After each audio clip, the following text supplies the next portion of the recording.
things. Unang-una, illegal, bawal. Hindi ho namin ginagawa. So, yun po.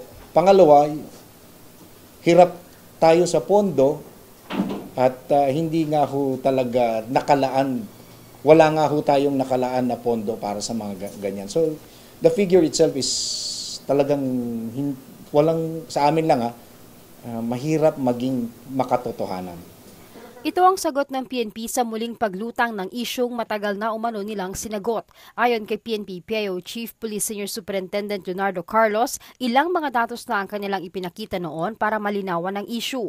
Base sa inilabas na report ng isang pahayagan, sinabi umano ng isang active at isang retired PNP official na ang mga pulis mismo ang nagtatanim ng ebidensya sa crime scene.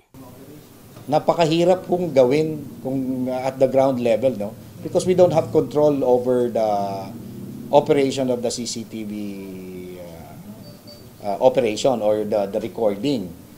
Pangalawa, walang ganong instructions, wala hong ganong klaseng operations under the Philippine National Police. Sa issue naman ng puro mahihirap lang ang pinapatay sa drug operation ng PNP, ito ang kanilang sagot. Based on the number of police operations at the different levels, mas marami ho talaga na ibibigay ng resulta doon sa street level pushing, street level targets. At sa organization po nila, mas marami po talaga ang nandun sa street level. Hinikayat ng PNP ang mga sinasabing mga source ng report na humarap at patunayan ang mga aligasyong kanilang isinasalaysay. Wala pong ganong kautusan, wala hong ganong klaseng operation na ginagawa ng PNP. Kung meron ho yan, at sinasabi nila, hindi ho yan, there's no order.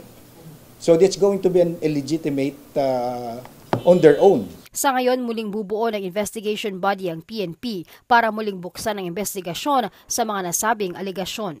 Mula sa Camp Crame, Grace Casin, humahataw sa balita.